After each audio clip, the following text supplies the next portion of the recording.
This is my French Ligue 1 wrap of the season. PSG won the league again. At this point, it's no longer news. They've won 8 of the last 10 Ligue 1 titles, so it's almost something you expect them to do every season. But then what I have a problem with is Ousmane Dembele winning Ligue 1 Player of the Season. How? 10 league goals, 7 assists, only 9 league appearances. And he only had, in those 9 appearances, he only had 190 minutes, one full game. You feel me? For me, this thing feels more like a PR for another Ballon d'Or for him.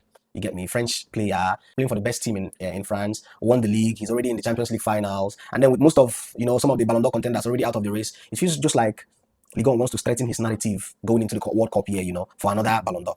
But that's by the way, we'll get to that later. For my top performers or overperformers, I'll give it to Lens. This team gained promotion in 2020, just 2020 here. Then finished 7th back to back. Then the next season, they shockingly went and finished 2nd, just 1 point behind PSG.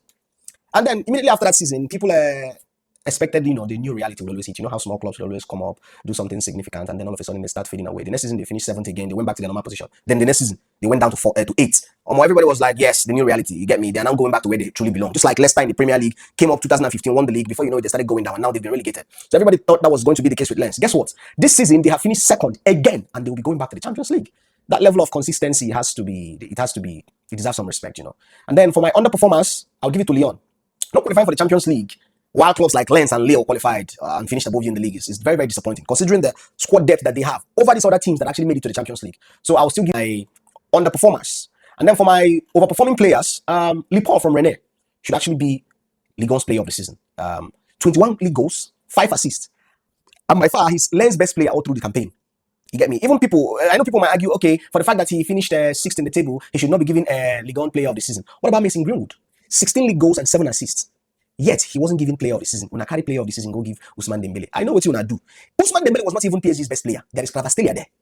Their manager was prioritizing him getting more time in the Champions League and then was reserving him. He wasn't playing in the league. Even in that same Champions League, this guy, Kravastelia, has more numbers than him. And that brings me to my underperformer. My underperformer has to go to Ousmane Dembele. For a Ballon d'Or winner to finish the league with 10 goals and 7 assists, no, it's underperforming. That's not Ballon d'Or numbers. The manager was benching him. He wasn't playing much in the league because they wanted to have him fresh for the Champions League. But even in that same Champions League, Kravastelia has more numbers than you. So for a Ballon d'Or winner, that's an underperformance.